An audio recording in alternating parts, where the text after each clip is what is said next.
तो आपने मेरे थंबनेल में पढ़ लिया होगा कि आज का टॉपिक क्या है। तो क्या आपको भी ओरल कैंसर के नाम से ही, मुंह के कैंसर के नाम से ही डर लगने लगता है? मैक्सिमम लोगों को होता है। कैंसर का शब्द ही बहुत खराब हो चुका है इस समय। लेकिन सच्ची बताऊं, मुंह के कैंसर के साथ एक चीज ये है कि वो स्कैरी खाली नाम से स्कैरी नहीं है। अगर आप इग्नोर करते हैं तो वो स्कैरी बन जाता है, तब वो डरावना बन जाता है। और एक बहुत अच्छी बात है मुंह के कैंसर के साथ कि बाकी कोई कैंसर इतनी जल्दी आप डिटेक्ट नहीं कर सकते, इतनी जल्दी नहीं बता सकते बॉडी में, जब तक कि सिम्टम्स आने शुरू ना हो जाए, कोई ना कोई दिक्कत आनी शुरू ना जाए, जो कि कैंसर के साथ नहीं होता। फर्स्ट सेकंड स्टेज में अभी तक कैंसर में कोई पेन नहीं होता, कोई दिक्कत जल्दी से नहीं होती है। लेकिन मुंह का कैंसर ऐसा है जो कि आप बहुत अर्ली स्टेजेस पे अगर अवेयर हैं, जानकार हैं, तो बहुत अर्ली स्टेजेस पे आप उसे पकड़ सकते हैं, ट्रीट करवा सकते हैं और उसकी प्रोग्नोसिस यानी कि उसके बाद ठीक होने के बाद जो आपकी लाइफ है वो बेटर हो सकती है। ऐसा नहीं कि दोबारा आने के इसके चांसेस होते हैं। अगर स्टेज 1 में ही पकड़ लिया गया, उसी में ट्रीटमेंट हो गया, तो वो लौट के बहुत कम चांसेस होते हैं कि लौट के आता है। हाँ, आप इग्नोर करते रहेंगे, डरते रहेंगे उससे, तो फिर आपको हो सकता है दिक्कत हो। आज जो है इस वीडियो में मैं आपको डराने नहीं आई हूँ, बिल्कुल भी। मैं आपको अवेयर करने आई हूँ और हर किसी को अवेयर रहना चाहिए कि ओरल कैंसर के क्या साइंस होते हैं, आप कैसे प्रिवेंट कर सकते हो, और अगर आपको हो गया है तो कैसे आप पकड़े उसे। बहुत बार मेरे पास पेशेंट आता है और कोई ग्रोथ से निकली होती है और कहता है डॉक्टर मेरे को ना कुछ हो रहा है, मेरे को डर लग रहा है। वो ना कैंसर शब्द भी नहीं लेना चाहता अपने मुंह से कि कहीं कैंसर तो नहीं है। इतना ज्यादा डर लोगों के मन में है, क्योंकि जो भी बाकी के कैंसर हैं जो कि लेट डायग्नोस होते हैं, लेट पता चलते हैं, उसमें सर्वाइवल जो है पेशेंट का बहुत कम है, बहुत कम चांसेस हैं। उतना एडवांसमेंट अभी नहीं आई है मेडिकल में कि हम लेट स्टेजेस के जो कैंसर है उन वाले पेशेंट को बचा सके। कैंसर का एक्चुअली मतलब क्या है? कैंसर कुछ नहीं होता, अगर हमारी बॉडी के जो नॉर्मल सेल्स हैं वो एबनॉर्मली ग्रो करने लगे, या तो उनका पैटर्न चेंज हो जाए ग्रो करने का, या फिर अटैक करने लग जाए, कहीं ना कहीं एबनॉर्मल ग्रोथ अगर उसमें होने लग जाए, उसी को कैंसर कहते हैं। आजकल बहुत फ्रिक्वेंटली सुनने में आ रहा है, क्योंकि आजकल केमिकल्स, पेस्टिसाइड्स, ये सब का कंजप्शन जो है बहुत ज्यादा हो गया है। एनवायरमेंट जो हमारी एयर है वो पॉल्यूटेड हो गई है, तो ये केमिकल्स जितने भी होते हैं अधिकतर सब कार्सिनोजेनिक होते हैं, यानी कि सब में टेंडेंसी होती है कैंसर कॉज करने की। तो वो जब हमारी बॉडी में जाते हैं तो सेल्स को ऐसे एक्टिवेट कर देते हैं कि वो उनकी एबनॉर्मल ग्रोथ होने लगती है और वो कैंसर में तब्दील हो जाता है। लेकिन बेसिकली जो है सबसे ज्यादा मुंह का कैंसर जो है वो टोबैको खाने वालों को होता है, जो पान तंबाकू ये सब खाते हैं, जो अल्कोहल ज्यादा पीते हैं, जो सिगरेट ज्यादा स्मोक करते हैं, इन सबको टेंडेंसी ज्यादा होती है ओरल कैंसर होने की, मुंह का कैंसर होने की। लेकिन आप कहेंगे ऐसा तो नहीं है, मैं तो पीता भी नहीं हूँ, मैं तो कोई बैड हैबिट भी नहीं है, स्टिल मेरे को कैंसर हो गया। और भी कुछ रीजन होते हैं जिसकी वजह से कैंसर हो जाता है। जैसे कि आपने आजकल बहुत ज्यादा सुन रखा होगा एचपीवी वायरस के बारे में, और हर कोई कह रहा है कि उसकी आपको वैक्सीनेशन लेनी चाहिए, उससे सर्विक्स कैंसर के सबसे ज्यादा चांसेस होते हैं। लेकिन एचपीवी वायरस जो है जहां पे भी अटैक करेगा, अगर मुंह में अटैक किया तो मुंह का कैंसर होने लगता है उससे। तो ऐसा नहीं है, वो सर्विक्स कैंसर में ही रिलेटेड होता है। तो अगर आप कुछ खाते पीते नहीं भी हैं, स्टिल आपको अगर एचपीवी वायरस का अटैक हो गया तो आपको कैंसर होने के चांसेस हैं। सेकंड, कई बार आपने देखा होगा कि जैसे मान लो हमने जबड़ा लगा रखा है, वो फिटिंग ठीक नहीं आ रही, वो कहीं इम्पिंच कर रहा है, बार बार चुभ रहा है, हम ध्यान नहीं देते, ठीक हो जाएगा ठीक हो जाएगा ठीक हो जाएगा। जहां पे भी आपकी बार बार ठेस लगेगी, बार बार चोट लगेगी, वहां पे भी सेल्स जो है वो एबनॉर्मली ग्रो करने लगते हैं। तो वो जो है आगे चल के रूप ले लेता है कैंसर का। जैसे कि कई बार पेशेंट मेरे पास आता है कि दोनों दांतों के बीच में गाल कट रहा है, दोनों किसी मतलब दांत घिसने की वजह से कहीं शार्प एजेस बन जाते हैं। तो बार बार गाल जगह अगर दांत के बीच में आएगा, ये एक दिन में नहीं होगा कि हम कह दें कि आज गाल आ गया दांत के बीच में और कल कैंसर हो गया, ऐसा नहीं होता। लेकिन सालों में अगर बार बार उसके ऊपर ट्रॉमा होता रहेगा तो वहां पे भी ग्रोथ निकलाती है, वो कई बार जो होता है कन्वर्ट हो जाती है कैंसर में। तो ऐसी बहुत सारी चीजें हैं जो कि हम इग्नोर कर देते हैं। अगर हमारे पास कोई बैड हैबिट नहीं भी है तो हम वो इग्नोरेंस जो है, हमें पता होने के बाद भी हम जो है उसे कन्वर्ट कर लेते हैं कैंसर में। तो इसके मोस्ट अर्ली साइंस क्या होते हैं, आपको क्या चीज देखना है कि आप जो है ध्यान रख सके। तो अगर कहीं भी आपको पूरे मुंह में कोई भी गांठ सी निकलती हुई पता चल रही है, वो पेनफुल है नहीं है उससे कोई मैटर नहीं करता। कोई छाला आपको लग रहा है लेकिन वो जो है 2 हफ्ते हो गए वो ठीक नहीं हो रहा है।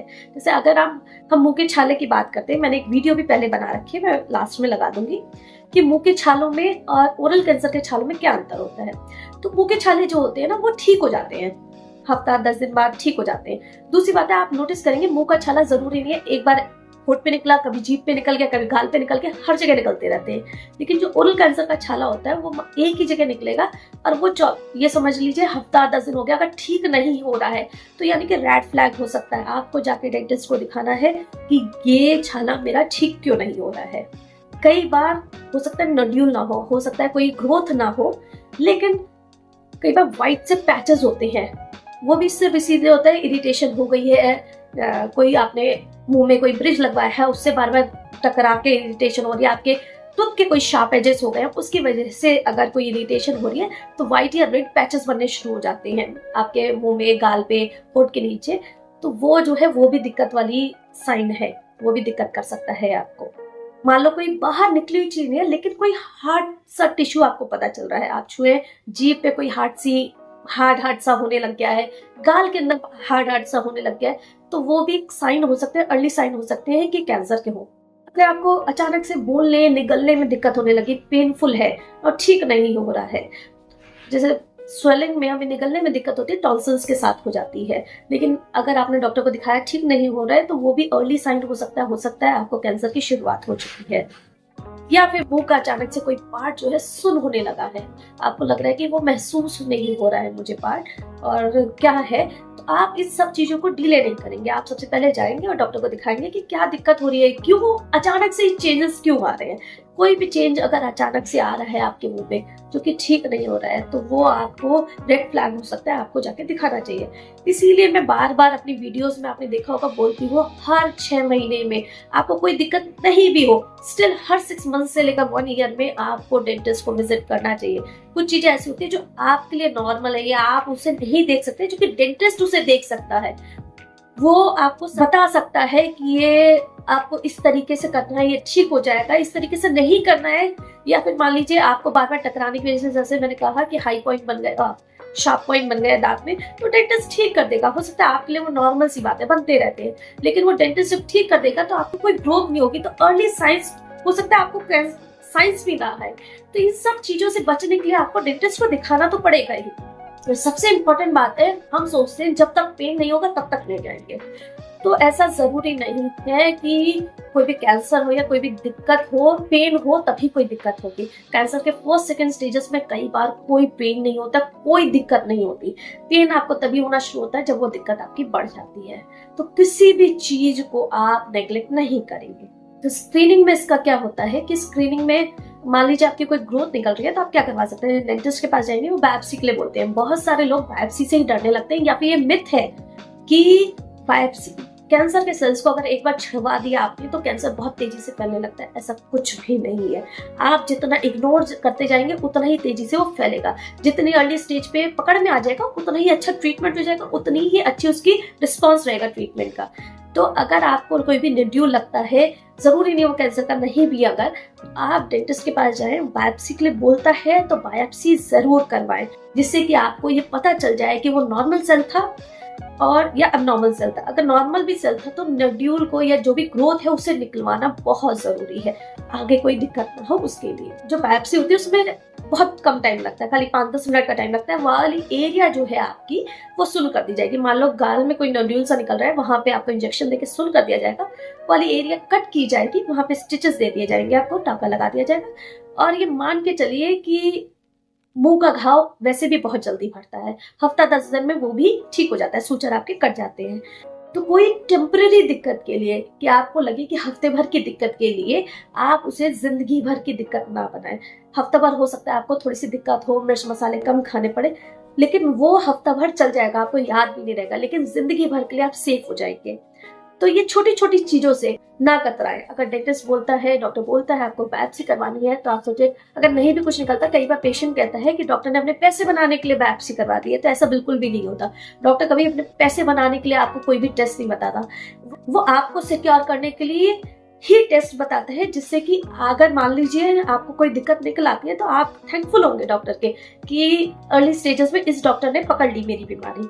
नहीं निकलता है तो एक तरीका है उनका जानने का कि नहीं है कोई दिक्कत। इसीलिए मैं बार बार कहती हूँ कि डॉक्टर के पास जाओ डर की वजह से नहीं, पेन की वजह से नहीं, हमेशा डॉक्टर के पास जाओ सेफ्टी की वजह से। घर पे ही स्क्रीनिंग कर सकते हैं, आप घर पे ही चेक कर सकते हैं कि आपके मुंह में कोई भी दिक्कत हो रही है नहीं हो रही है। और इस स्क्रीनिंग के बारे में हम क्या क्या स्टेप्स कर सकते हैं, किस तरीके से स्क्रीनिंग कर सकते हैं, इसके बारे में मैं बात करूंगी नेक्स्ट वीडियो में।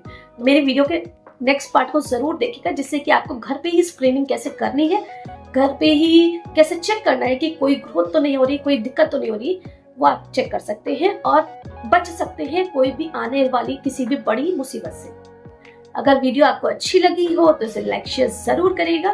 कोई क्वेरी है, कोई क्वेश्चन है तो आप मुझे कमेंट बॉक्स में छोड़िएगा और मेरी वीडियो को शेयर करिएगा सभी लोगों के साथ, जिससे कि सभी जो है इस बीमारी से बच सके या फिर अर्ली स्टेजेस पे ही इसे डायग्नोस करवा सके और आगे जो है और एक अच्छी हेल्दी लाइफ जी सके। मिलेंगे नेक्स्ट वीडियो में, नेक्स्ट पार्ट में स्क्रीनिंग के साथ। तब तक ले बाय बाय, टेक केयर।